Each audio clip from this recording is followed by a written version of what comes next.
Are we seriously considering a complete rewrite of the platform? The system I've spent the last 12 years perfecting? I stared at Marina, our new chief technology officer, in disbelief.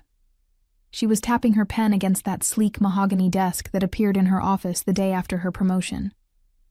Nadine, you have to understand. Everything is moving to cloud-native architecture these days. Your system, while impressive for its time, just isn't where modern tech needs to be, she replied, not meeting my eyes. Where modern tech needs to be, I repeated quietly, the words tasting bitter. The system hasn't had a single security breach in 12 years. It's processed over $18 billion in transactions.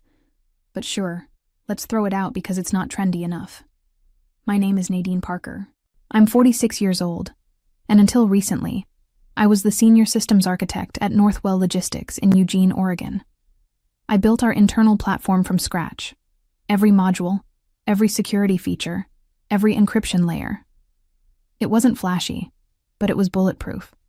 And now, a consultant who'd been with the company for all of 6 weeks was convinced it all needed to go. Marina sighed, finally looking up at me. The board has already approved Elliot's proposal. We're not here to debate whether we're doing the rewrite. We're here to discuss your role in the transition. I felt something shift inside me then. A cold certainty settled in my stomach. In that moment, I knew my days at Northwell were numbered. Let me guess. You want me to document everything, train the new team, and then, what? Move to a strategic advisory role? I made air quotes with my fingers, unable to keep the edge from my voice. Marina had the decency to look uncomfortable.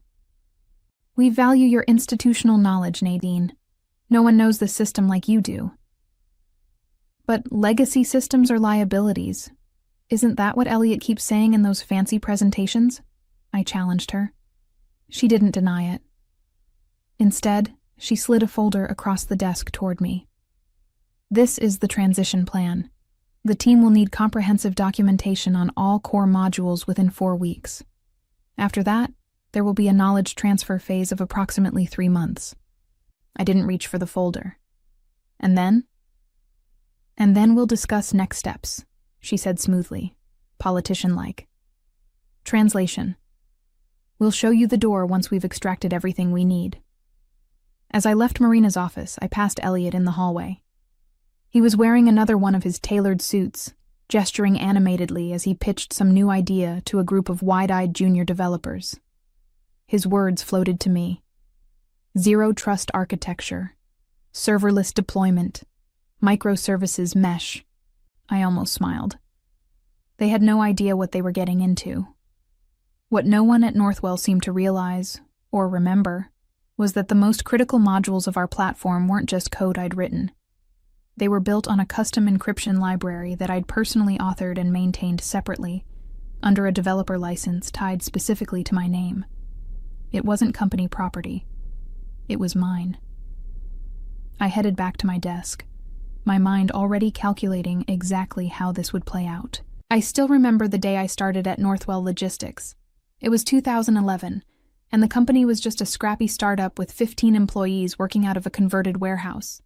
The platform was a hodgepodge of PHP scripts and Excel macros held together with duct tape and prayer. We need something more robust, Jackson, the founder, had told me during my interview. Something that can scale with us. Something secure. It took me 3 years to build the first complete version of the platform. I worked 80-hour weeks, survived on coffee and determination. The early team used to joke that I was more machine than human, typing away long after everyone else had gone home. Don't you have a life outside of code? Teresa from accounting once asked me. I did, but this was my magnum opus. Every line I wrote, every system I architected, felt like a piece of myself embedded into the company. The platform grew as Northwell grew, from 15 employees to 50, then to hundreds as we expanded across the Pacific Northwest. Our client list went from local businesses to Fortune 500 companies. Throughout it all, my platform held steady, scaling and adapting. The security modules were my particular pride. I developed a custom encryption library after discovering vulnerabilities in some of the standard options. I called it Parker Crypt, my small vanity, and licensed it to Northwell under specific terms. I was meticulous about the licensing agreement, ensuring I maintained authorship and control. It seemed like a technicality at the time. I had no plans to leave, after all. Over the years, executives came and went. Jackson sold his stake and moved on to new ventures. The board brought in professional management with MBAs and corporate backgrounds. Suddenly, there were layers of hierarchy where once we all reported directly to the founders. I stayed focused on the platform, adding new modules as needed, hardening security, optimizing performance. It wasn't the most exciting work, but there was satisfaction in maintaining something reliable. Then came the new wave of leadership, including Marina Carver as CTO. She'd come from a high-profile role at a tech giant and clearly had ambitions beyond Northwell. Shortly after her arrival, she brought in Elliot Navarro as a consultant. "He'll help us modernize our approach," she announced at an all-hands meeting. Elliot specializes in digital transformation and cloud migration. I watched as Elliot charmed his way through the company, conducting interviews, hosting workshops, giving presentations filled with buzzwords and colorful charts. He spoke with overwhelming confidence about technologies he clearly only understood superficially. "Your platform is interesting," he told me during our first one-on-one, in a tone that suggested he meant the opposite. "Very monolithic, very 2010. I should have seen the writing on the wall right then. The first real blow came during the quarterly technology review. I was scheduled to present the platform upgrade roadmap I'd been working on for months. Plans to modularize certain components while maintaining the rock-solid security foundation. But when I arrived at the conference room, Elliot was already projecting his slides. "We've taken a deep dive into the current architecture," he was saying, "and identified significant technical debt that's holding Northwell back from true digital agility." I slipped into a seat at the back of the room, watching as Elliot presented what amounted to a complete dismantling of my life's work. He showed complicated diagrams contrasting the legacy monolith, represented by an ominous gray block, with a colorful distributed cloud architecture. "The current system architecture represents significant enterprise risk," he declared, clicking to a slide titled Risk Assessment. "It's vulnerable to single points of failure, limits our ability to leverage cutting-edge cloud services, and frankly, depends too heavily on tribal knowledge." That last point was accompanied by a knowing glance toward me. The subtext was clear. I was the tribe, and my knowledge was a liability, not an asset. "Questions?" Elliot asked, after outlining a proposal for a complete rewrite that would take only 18 months. "Yes," I said, raising my hand. "Have you analyzed the actual performance metrics of the current system, or calculated the security implications of moving our client data to a distributed cloud architecture?" Elliot smiled thinly. "The benefits of cloud-native architecture are well documented in the industry, Nadine. We don't need to reinvent the wheel here." "That's not what I asked," I pressed. "Our current system has maintained 99.997% uptime over the past 5 years and zero security breaches. What's your projected reliability for this new architecture?" The room grew uncomfortable. Marina stepped in before Elliot could respond. "These are details we'll flesh out in the implementation planning," she said smoothly. "Today's session is about strategic direction. In other words, we've already decided, so stop asking inconvenient questions." After the meeting, James from the development team caught up with me in the hallway. He'd been at Northwell almost as long as I had. "That was brutal," he said quietly. "For what it's worth, most of us know the platform isn't the problem." "Politics, man." I nodded, appreciating the solidarity, but recognizing its limits. James had a family to support. He couldn't afford to be on the wrong side of this fight. That evening, I stayed late, alone in the office as usual. I accessed the repository containing the Parker Crypt library and reviewed the licensing terms. Just as I remembered, Northwell had a license to use it, but I retained complete ownership and authorship rights. More importantly, The documentation for how it integrated with the platform's most critical security features existed primarily in my head. I made a complete backup of everything, including my personal notes and design documents. A strange calm settled over me. I wasn't going to sabotage anything. That wasn't my style. But I also wasn't going to make this easy for them. They wanted my system gone? Fine. They would learn exactly what they were losing. The next 3 months were a masterclass in corporate doublespeak. I was simultaneously crucial to our transition strategy and clearly on my way out. I sat through countless meetings where Elliot and his growing team of new hires dissected my work, often misunderstanding fundamental aspects of the architecture. The authentication module seems unnecessarily complex, one of the new developers commented during a code review session. We could replace this with a standard OAuth implementation. I had to bite my tongue. The authentication system was complex because it handled specialized access control for regulated industries, with automatic compliance logging that satisfied 3 different international standards. But explaining that would just label me as resistant to change. Instead, I dutifully documented everything they asked for, conducted knowledge transfer sessions, and answered questions. But I was selective about the depth I went into, especially regarding Parker Crypt. This encryption library, is this open source? Elliot asked one afternoon, frowning at his screen. No, it's proprietary, I replied carefully.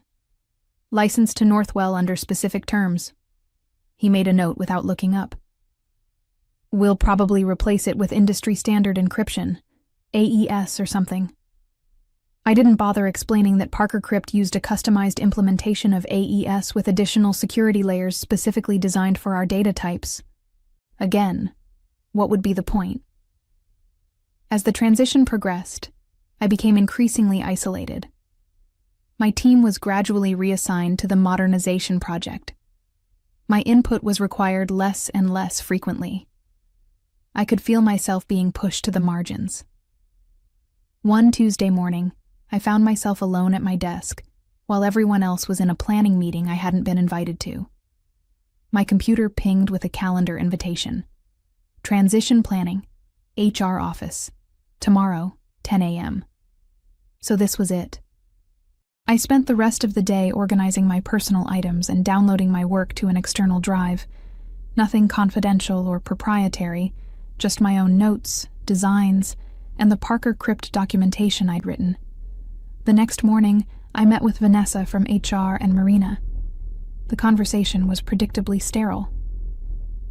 As the modernization project enters its next phase, we're restructuring the development organization, Vanessa explained, reading from what was clearly a prepared script. Unfortunately, your current role won't exist in the new structure.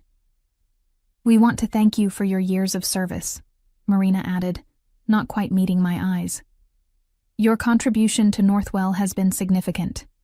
I was offered a modest severance package, contingent on a 2-week transition period, and signing a standard non-disparagement agreement. Nothing about the proprietary encryption library or my continuing ownership rights. Either they hadn't read the licensing agreement, or they didn't think it mattered.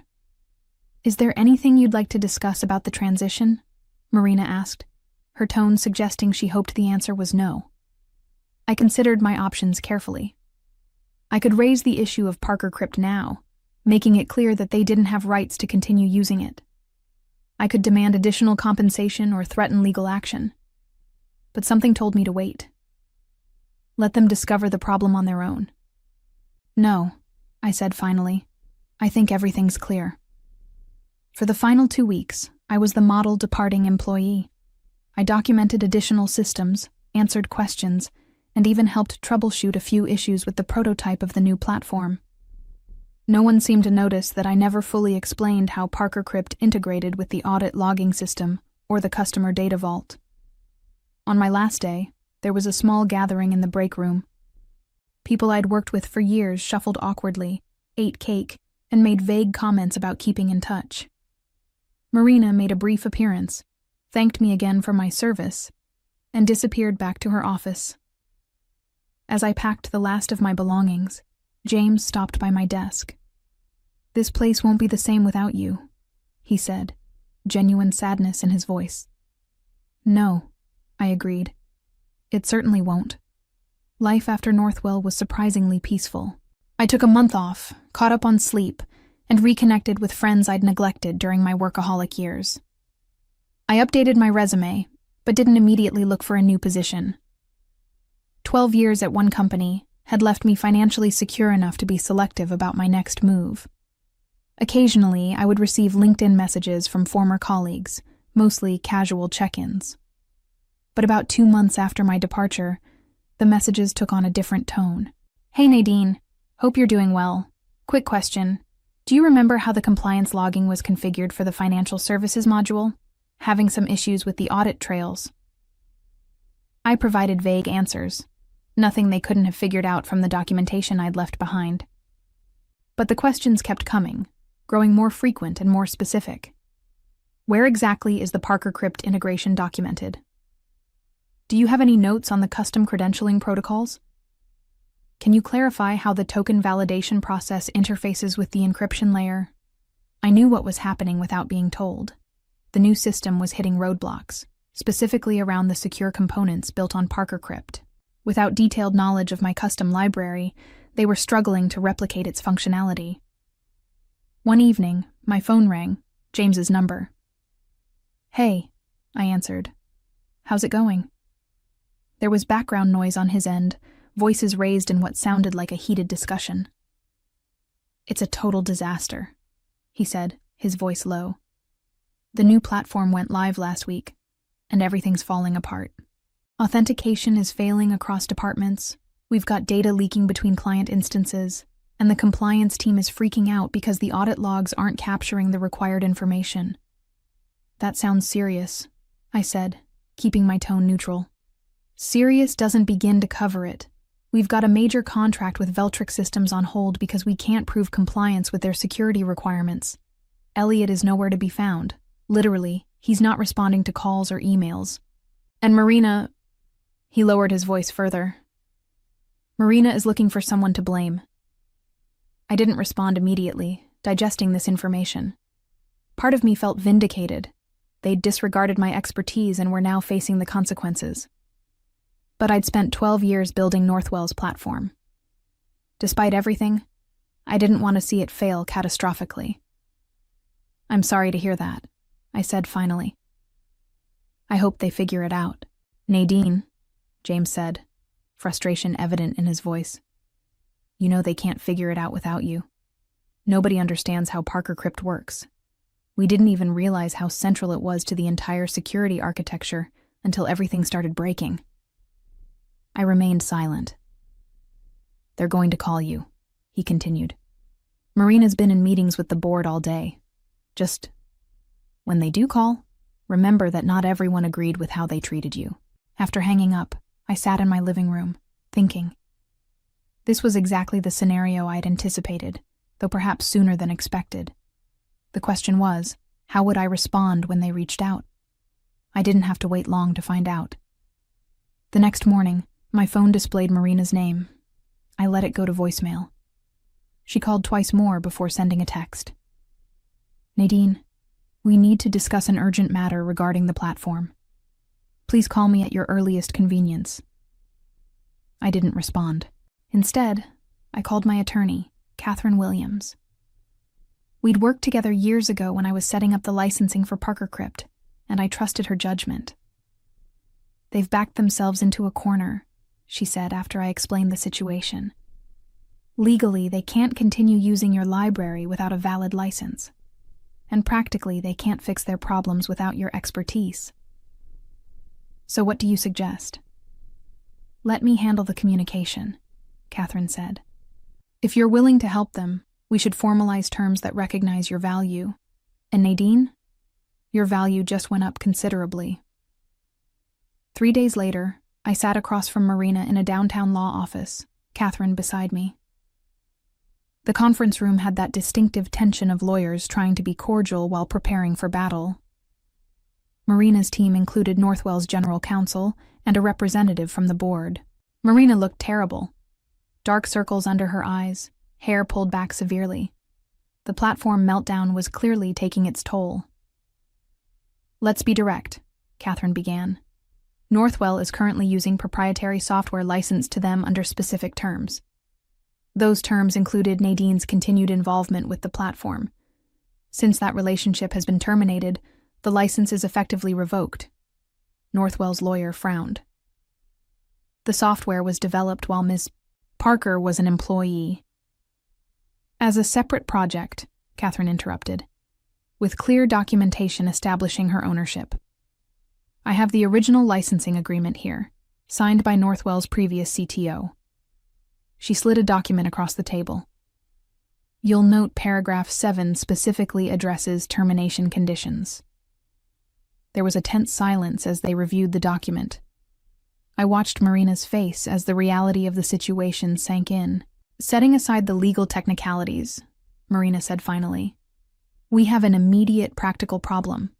Critical systems are failing. Client data is at risk. We need assistance restoring functionality." "And Nadine is prepared to provide that assistance," Catherine replied smoothly. "Under the right conditions." I listened as Catherine outlined our terms.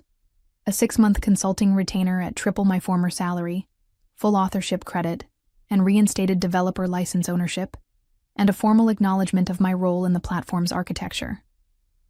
Marina winced at the salary figure but didn't immediately reject it. The board representative leaned over to whisper something to her. After a brief discussion, Marina straightened in her chair. "We can agree to the financial terms," she said, "but the acknowledgement creates a complicated precedent." "It's not complicated at all," I interjected, speaking for the first time. "You're using my work. You're asking for my help. Acknowledge that publicly."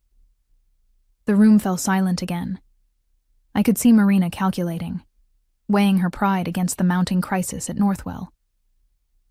"We'll need time to discuss internally," the board representative finally said. "Of course," Catherine replied. "But I should note that Nadine has received inquiries from other organizations. Her schedule is filling up quickly." It was a bluff, but an effective one. Marina's expression tightened. "Give us 24 hours, she said. They didn't need that long. By that evening, Catherine received a counterproposal that accepted most of our terms, with minor adjustments to the consulting timeline. After a brief discussion, I agreed. The next morning, I walked back into Northwell's offices, not as an employee, but as a consultant with clearly defined authority. The development team's relief was palpable. James actually hugged me when I arrived, whispering, "Thank God you're back." I spent the next week diagnosing and fixing the critical issues with the platform. It wasn't particularly challenging. Most of the problems stemmed from fundamental misunderstandings about how ParkerCrypt integrated with the other security modules. Once those were resolved, the system stabilized. What was most satisfying wasn't the generous consulting fee, or even the public acknowledgement of my work. It was watching the gradual realization spread across the organization that the legacy system they'd been so eager to replace wasn't outdated. It was sophisticated, purpose-built, and highly effective. Elliot never returned to Northwell. I heard through the grapevine that Marina quietly shelved the modernization project after my initial fixes proved successful. I completed my contracted work in just under a month, provided comprehensive documentation of ParkerCrypt, this time with no omissions, and walked out of Northwell for the second time. My reputation restored, and my future secure. 6 months after my consulting engagement with Northwell ended, I received an unexpected email from Jackson, the original founder. He'd been following the company from afar and had heard about the platform disaster through his network. "Incredible work," he wrote. "Not just the technical aspects, but how you handled the whole situation. It reminded me why I hired you in the first place." He was starting a new venture focused on secure logistics for healthcare suppliers and wanted to discuss a potential role. We met for coffee the following week. "I need someone who can build things right from the ground up," he explained. "Someone who understands that flashy isn't always better, and I'm prepared to offer equity this time." 2 weeks later, I joined Cypress Ember as Chief Technology Officer, with a substantial equity stake and a clear mandate to build secure, reliable systems, my way. Meanwhile, changes were happening at Northwell. Marina stepped down as CTO, citing personal reasons that everyone understood were related to the platform fiasco.